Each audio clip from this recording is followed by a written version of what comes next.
নমস্কার সবাইকে। আমাদের ভারত ইন্দো প্যাসিফিক রিজনে একটা খুবই ইম্পর্ট্যান্ট আইল্যান্ডের অ্যাক্সেস পেয়ে গেছে অস্ট্রেলিয়ার কাছ থেকে। অস্ট্রেলিয়ার পিএম নিজেই অ্যাক্সেস দিয়েছেন আমাদের ভারতকে। অ্যাকচুয়ালি দেখুন, রিসেন্টলি জানবেন ভালো মতো করে, আমাদের পিএম মোদি অস্ট্রেলিয়াতে গিয়েছিলেন। দিয়ে তারপর বেশ কতগুলো খুবই ইম্পর্ট্যান্ট এমওইউ সাইন হয় আমাদের ভারত আর অস্ট্রেলিয়ার মধ্যে। বেশ কতগুলো ইম্পর্ট্যান্ট ডিল সাইন হয়। দিয়ে তারপরে অস্ট্রেলিয়ার পিএম জয়েন্ট প্রেস ব্রিফিংয়ের সময় এই খুবই ইম্পর্ট্যান্ট আইল্যান্ডটার ব্যাপারে রিভিল করেন যে তিনি আমাদের ভারতকে এই আইল্যান্ডটার অ্যাক্সেস দিচ্ছেন। নাম হচ্ছে কোকোস কিলিং আইল্যান্ড। অ্যাকচুয়ালি দেখে নিন ম্যাপের মধ্যে আইল্যান্ডটার লোকেশনটা কোথায়। এই হচ্ছে আমাদের ভারত, এখানে সাউথ ইস্টের দিকে এই হলো অস্ট্রেলিয়া, ইন্দো প্যাসিফিকের একেবারে মাঝে। দিয়ে তারপর আমাদের ভারত আর অস্ট্রেলিয়ার মাঝ বরাবর ইন্দোনেশিয়ার ঠিক একটু নিচেই হলো এই কোকোস কিলিং আইল্যান্ড। দেখতেই পাচ্ছেন বেশ কতগুলো আইল্যান্ড চেন রয়েছে, এই সবকটা মিলিয়ে কোকোস কিলিং আইল্যান্ড অস্ট্রেলিয়ার পার্ট। সো অস্ট্রেলিয়া এই আইল্যান্ডটার অ্যাক্সেস দিয়েছে আমাদের ভারতকে। কি কারণে? অস্ট্রেলিয়া অ্যাকচুয়ালি এই আইল্যান্ডটার মধ্যে ইনফ্রাস্ট্রাকচার ডেভেলপ করবে, একটা প্রপার স্টেশন ডেভেলপ করবে, যাতে কিনা আমাদের ভারতের গগনয়ান মিশনকে হেল্প করা যায়। শুনেছেন হয়তো গগনয়ান মিশন, আমাদের ভারতের ম্যান্ড স্পেস মিশন। স্পেসে মানুষদের পৌঁছানো, স্পেসে আমাদের ভারতীয়দের পৌঁছানো। সো সেই গগনয়ান মিশনের জন্য অস্ট্রেলিয়া আমাদের ভারতকে হেল্প করবে এই আইল্যান্ডটার অ্যাক্সেস দিয়ে। এই আইল্যান্ডটাতে অ্যাকচুয়ালি অস্ট্রেলিয়া একটা প্রপার স্টেশন তৈরি করবে, ইনফ্রাস্ট্রাকচার ডেভেলপ করবে, যাতে কিনা স্পেসে কোনো স্পেসক্রাফট পাঠালে তাকে প্রপারলি ট্র্যাক করা যায়, কমিউনিকেট করা যায়, আর গ্রাউন্ড স্টেশনগুলোর মাধ্যমে প্রপার মনিটর করা যায় স্পেসক্রাফটগুলোর ইম্পর্টেন্ট ব্যাপারগুলো নিয়ে।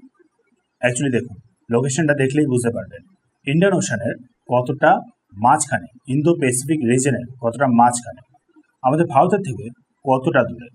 ফলে আমাদের ভারতের সুবিধা হবে আরও আরেকটা স্টেশন থেকে স্পেস ক্রাফটের ব্যাপারে ইনফরমেশন পাওয়ার, প্রপার ট্র্যাক করার।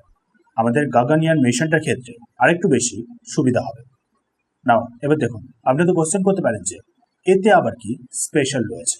অস্ট্রেলিয়া আমাদের একটা স্পেস মিশনের জন্য হেল্প করছে, ইনফ্রাস্ট্রাকচার ডেভেলপ করে হেল্প করছে, তার সাথে এমন কি ইম্পর্টেন্ট একটা ব্যাপার জড়িয়ে রয়েছে, তাই না? ওয়েল দেখুন, লোকেশনটা দেখলেই বুঝতে পারছেন এটা ইন্দোনেশিয়ার জাস্ট সাউথে।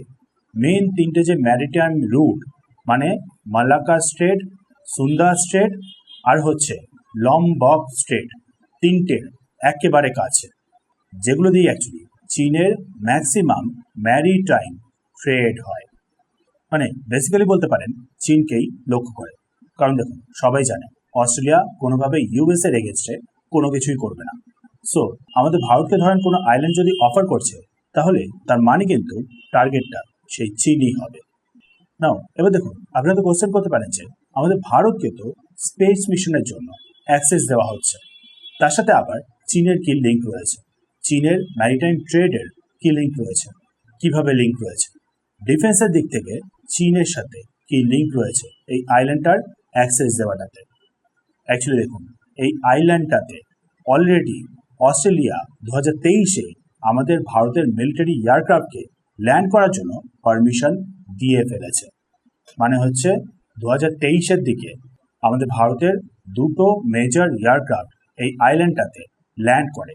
প্রথমটা হলো আমাদের আইএফ এর কাছে যে C-130 হারকিউলিস রয়েছে ট্রান্সপোর্ট এয়ারক্রাফট, সেইটা এই আইল্যান্ডটাতে ল্যান্ড করে। অস্ট্রেলিয়া প্রপার আমাদের এয়ারফোর্সকে ল্যান্ড করার জন্য পারমিশন দেয়। তারপরে হচ্ছে আবার আমাদের যে ইন্ডিয়ান নেভি ডর্নিয়ার ম্যারিটাইম যে পেট্রোল এয়ারক্রাফটগুলো রয়েছে, সেইগুলোকেও এইখানে ল্যান্ড করার জন্য পারমিশন দেয়। দিয়ে তারপর প্রপার সেখানে লজিস্টিক্যাল সাপোর্ট, রিফিউলিং, সাথে আবার স্টেজিং, এইসব ব্যাপারগুলো নিয়ে আমাদের ভারতের এয়ারফোর্স আর নেভি প্র্যাকটিসও করে দেখে নেয়। মানে হচ্ছে পুরো আইল্যান্ডটাকে ভালো মতন করে দেখে নেওয়া যে কিভাবে আমাদের ভারতের এয়ারফোর্স আর নেভি মিলে অপারেট করতে পারবে। মানে দেখুন, অস্ট্রেলিয়া অ্যাকচুয়ালি কোয়াডের পার্ট, আমাদের ভারতের মতনই। ইউএস বর্তমানে কোয়াডকে কোনো ইম্পর্টেন্স দিচ্ছে না, বাট অস্ট্রেলিয়া কিন্তু নিজেদের সিকিউরিটির কথাটা মাথায় রেখে সেই কোয়াডের ব্যাপারটাতে অবশ্যই ইম্পর্টেন্স দিয়ে যাচ্ছে, আমাদের ভারতকে কন্টিনিউয়াসলি ইম্পর্টেন্স দিচ্ছে। কারণ এই যে পুরো ইন্দো প্যাসিফিক রিজন, এই রিজনটাতে ইউএস ছাড়া আর আমাদের ভারত ছাড়া আর কোনো বিকল্প নেই।